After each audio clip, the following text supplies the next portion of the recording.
Department of American Culture and Literature at Bilkent University. She is in her junior year now, and she spent one semester at the University of Richmond in the United States of America. She is also doing a minor in international relations. She says her interest in literature has been coupled with the literal works of hers since her childhood. She has always adored writing and reading a lot. From the very beginning of her academic adventure, she has also developed her favorite spare time activity, which is learning different languages. She has been doing her best to get advanced in French and Spanish, and she says just for now. She also believes that literature is the actor who plays the secret of a language, and she lives for both. Now Gökçe is going to present her paper, Rape is a Political Crime Against Female Body. The floor is yours now. Dear my distinguished professors and faculty members, and all lovers of Anglo-American literature, welcome to my presentation on political crimes against female bodies. There is no doubt that women have been exposed to discriminatory acts throughout the history. They are always the others from the perspective of males who are dominant in a society. The physiological and sociocultural meaning of a female body as a driving force for the whole political acts against women. Beginning with the adolescence, a girl gains femininity with her first menarche. This, however, is not only a physiological change, but also a psychological development within our body. A girl experiences physical changes and figures she's no longer a girl, but a woman. This ironic and sudden alteration in body suddenly and readily is coupled with sociocultural implications. Society redefines the role of a female in the context of this change. Males regard themselves as the ultimate decision makers for the others. It has always been hard to be a woman when you are aware that you are at possible risk of being exposed to any kind of sexual violence. The victimizing men do know it better, since rape is their most effective weapon to prove and show their supremacy over females. This brutal subordination of women tries to find different ways to make women liberate through the channels of feminism. Feminists can shoot an arrow into male supremacy, as they most of the time define their action in these words. But it's never that much sufficient to smack the big giant down. In the presence of inequality, there exists conditionally the other. Males versus the other, which is female. The reason why a group is defined as the other barely depends upon the sovereign party, who has the ultimate power, implicitly making them the other. The underlying reasons are high in numbers for the subordination of women by men. It's highly preferential to practice sexual violence over females, since it proves the best outcome in advantage of men. The reason lies in the very depth of history, as Charlotte Perkins Gilman suggests in her work called Selection from Women and Economics. Quote, "There seems to have come a time when it occurred to the dawning intelligence of this amiable savage that it was cheaper and easier to fight a little female, and have it done with, than to fight a big male every time. So he instituted the custom of enslaving the female, and she, losing freedom, could no longer get her food, nor that of her young." Unquote. Woman is begun to be identified as the other when all males agree upon the enslavement of her.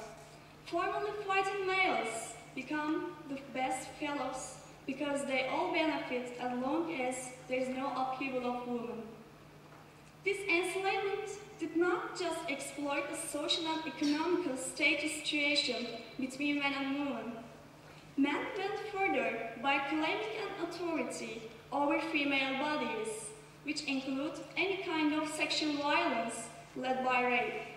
There is already a distorted image which claims that sexual violence is limited to physical violence. This, however, is not the case. Sexual violence is any kind of act, not only physical, but also sheltering, psychological intimidations and threats regardless of the relationship between violator and the victim. We, women, most of the time are not aware what we are exposed in our daily lives. There are different kinds of sexual violence: rape by strangers, rape within marriage or dating relationships, systematic form rape, sexual abuse of mentally and physically disabled people, forced marriage, denial of the usage of preservatives, forced abortion, obligatory inspections for virginity, and trafficking of people for the purpose of sexual exploitations. Women are not aware, or I do want to frame it, women are alienated what to be exposed. Every day women receive intimidations or threats, or basically just hearing unpleasant remarks by males, even though it's enough, you just pass by them without doing anything. Some women do not see any violence in their relationship, although it exists. Your relationship with someone does not justify the act according to which norms it should be classified. It's all over again a violence to your body. It does not depend on the fact that it is done by your father, your husband, your any relative, or your boyfriend. Women are tricked by these distorted statements. Men always impose the idea on women that the relational status gives male an extra power to practice his desires or his violence, which is labeled in cliches: I'm your husband, or I'm your boyfriend. Women should wake up to see how a war has been going on over their bodies. Rape is a political crime against female bodies. It's undeniable to think that there is nothing to do with politics. Power struggle between genders has expanded its sphere to female body generally via sexual violence led by rape. There are many cases concerning how sexual violence proves to take place as in the form of political crime. As an American feminist, Christian Stenzel points out in her work called Global Feminism in a Conservative Age, in 1987, Nigeria witnessed a big political crime against a female body. The death of Hawa Abubakar shocked the whole world and raised a big discussion about human rights first of all. Quote, "The Muslim girl was living in the northern state of Gökçe. She was sold to a cattle farmer to whom her father owed money and married him at age 12. When she repeatedly ran away home, the man punished her by chopping off her fingers. The next time she tried, he cut off her legs with cutlass wrapped with poison, purposefully infecting the wounds. Moved back and forth between hospital and local healers, the child died after several months. The man was arrested and indicted for homicide, but Hawa's father professed sympathy for his travails and asked the case go to a Sharia court as a family matter. The hospital also whitewashed the husband's culpability, declaring that the child died because she refused to eat." Unquote. This clearly indicates how male power surpasses a human being's life. Let the gender issue alone. This is non-humanitarian. Forced marriage, coupled with sexual harassments, violence, and finally causing her death. All these are self-explanatory. How women have been victims of political crimes over their bodies. The humanity has witnessed many wars. So has a systematic war rape. During Bosnian War and Rwandan genocide, there happened mass rapes of women. The violence is always open to be doubled, especially in wars. Male rage finds another way to show his power to the enemy. What happens in the end and who suffers most are always overlooked because women are treated as commodities which are exchangeable and sexually practiced. Jane Cortez, as a black feminist American poet, expresses the same feelings in her poem called Raped. The poem two victims of rape, who are Inez Garcia and John Little.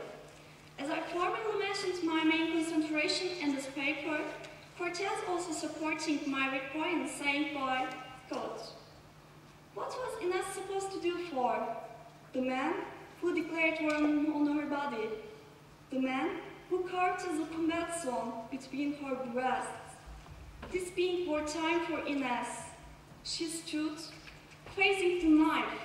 This being wartime for John, she did what the Defense Department will do in times of war. Rape is a political crime against a female body. I strongly highlight it because it is no less than a war. As just declared on a female body, this is an intervention to an individual environment, violation of human rights.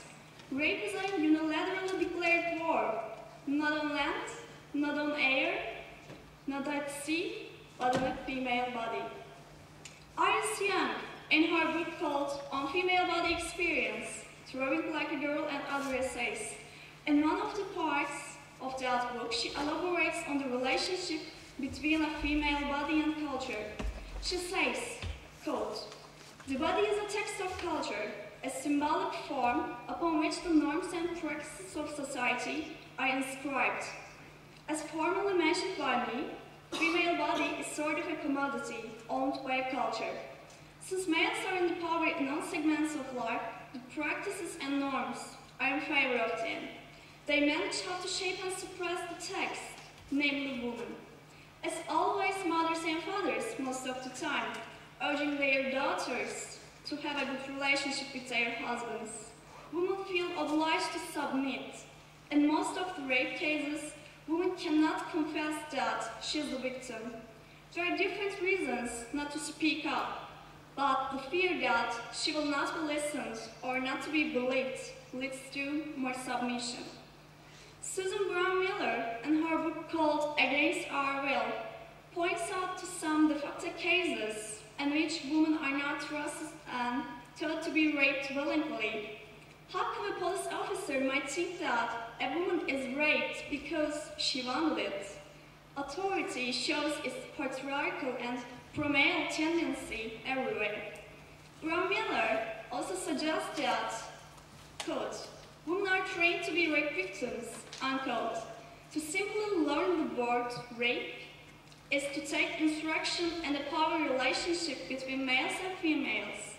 There is this possible risk women are always under. Street harassment becomes more intensified day by day. The authoritative institutions, such as police departments and courts, ironically do not fit into the term of justice and equality. How can a woman justify herself before the courts if judges are not aware that sexual violence is not limited to be physical or regardless of the relationship? In many court cases, the judges remain silent since they think that even violence is the privacy of a couple. This is same for the police department too. Brown Miller says, quote, "It's hard to make the police believe that a woman is raped unless there is a case involving weapons, strangers, and violence," unquote. Men assert a right on female body, and the Justice Department doesn't exhibit any sympathy for women. All in all, it all goes back to the issue of power struggle between genders. It's not between sexes, I believe it to be between genders. Social construction of roles for both sexes eliminates political crimes against the other female. The solution is again in women. No one can expect someone to save or pay attention for anybody else. Surely, government should go under regulations about its defense and judiciary department in order to judge fairly. Women are strong enough to change the whole story from its very beginning. It's not a good reason that a woman gives a birth to a boy to become a mother. If a woman becomes a good educator for her boy, then she becomes really a mother. Education is at the core of this issue. If you construct an image saying and urging males of the equal status between females and males from the beginning in a strong way, the story goes on successfully. If not, especially in a patriarchal society, males are much tended to be exploited mentally. Women actually have many tasks to achieve. The other can possibly be to be courageous. Most of the women should realize that nothing can be accomplished without speaking up the facts.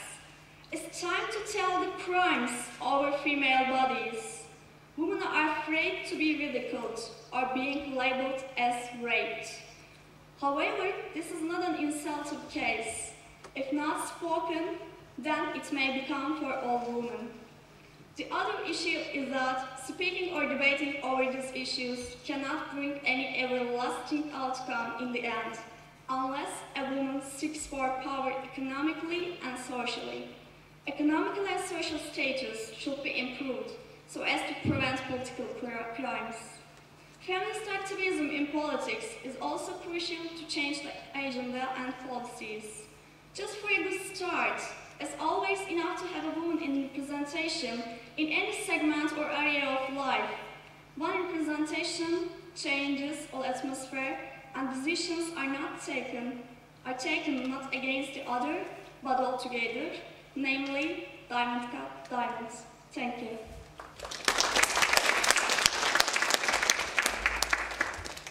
Gökçe, thanks for this inspiring speech. Now we can receive your questions.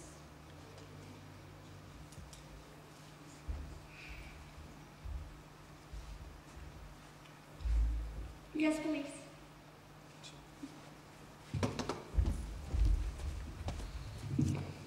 Thank you for this lovely presentation.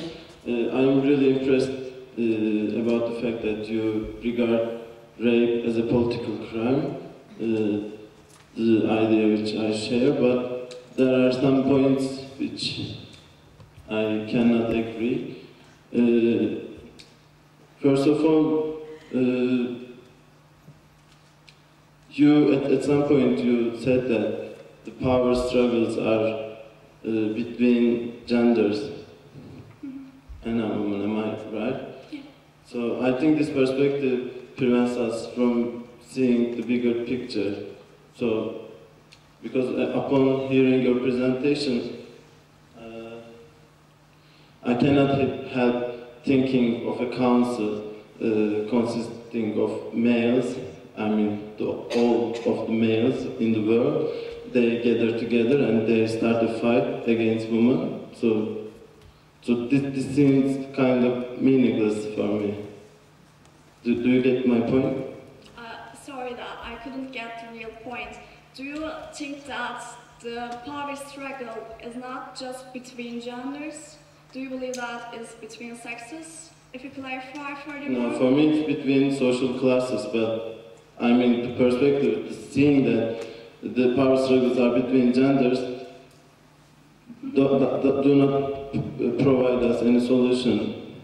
So my point is that here it is. I see female bodies, I regard them as sovereign entities, and a female can be sovereign and has her individual environment, and I believe that male, from the very beginning of history, regards that he has the ultimate power to exercise a power, exert a power on female body. Then I came to the part that if women can have a social and equal status with males, then it will be less harder than to compete with males. That's my point. yeah, Did I answer your question? Yes, it seems we are not likely to agree, but I have another question. Yeah, sure.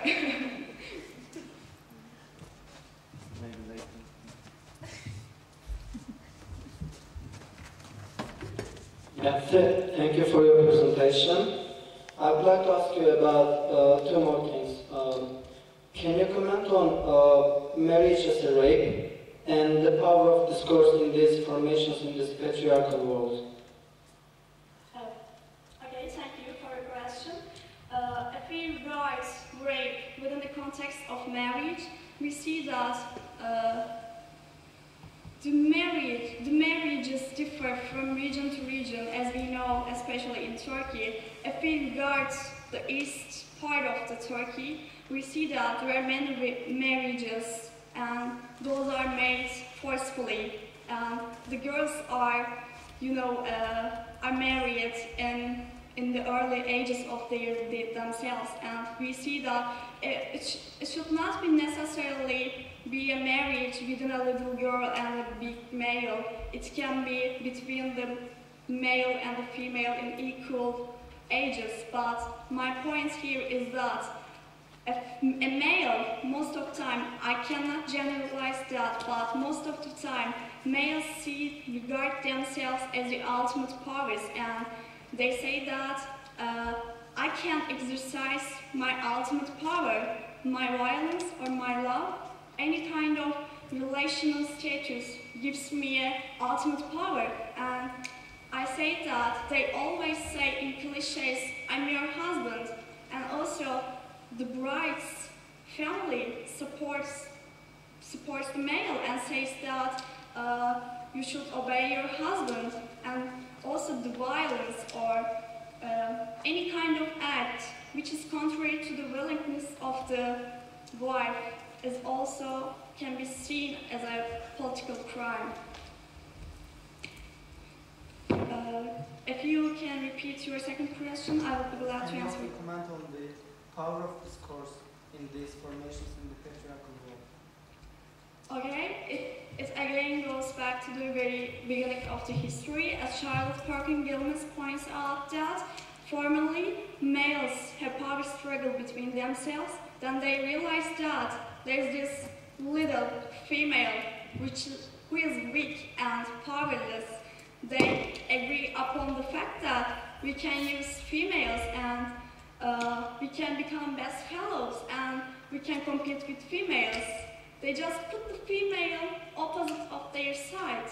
They just make them confined in their homes. They excluded them economically and socially.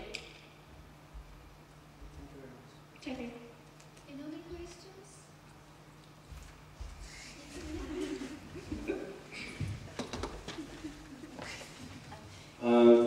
Since the discussion of the female body is at the center of this presentation, I would like to ask you, how would you place prostitution in the discussions related to female body?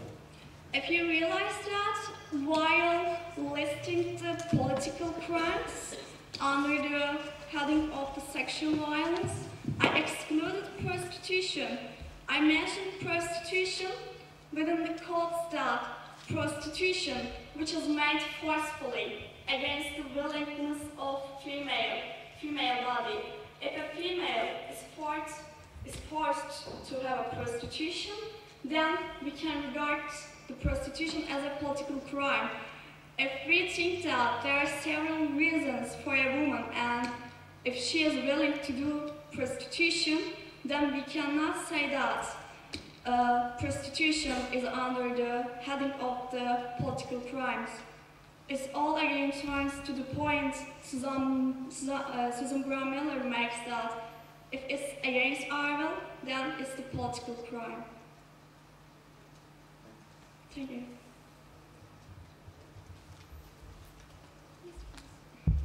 We have time. I have one more question.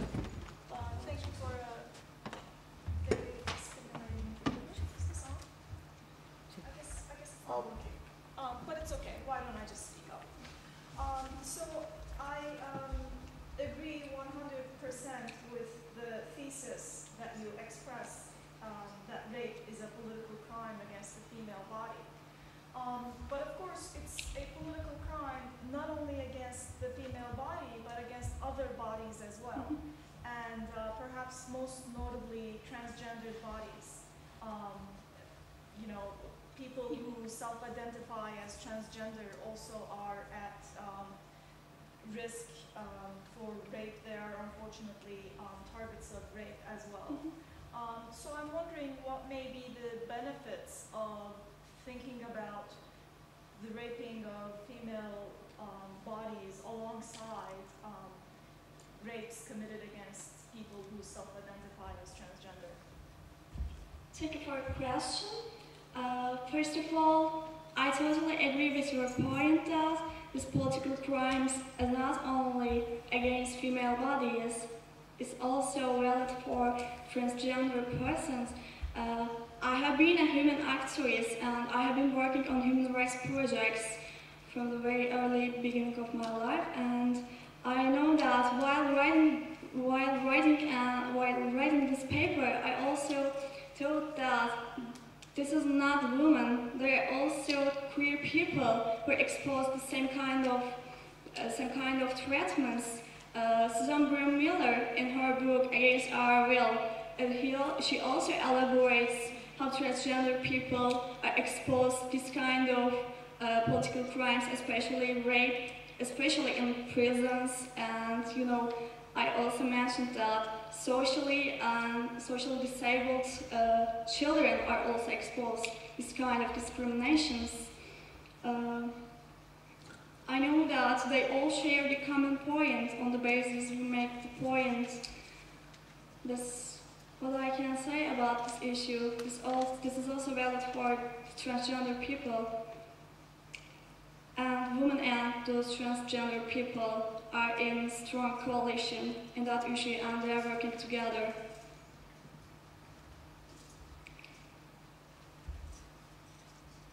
Do we have any other questions?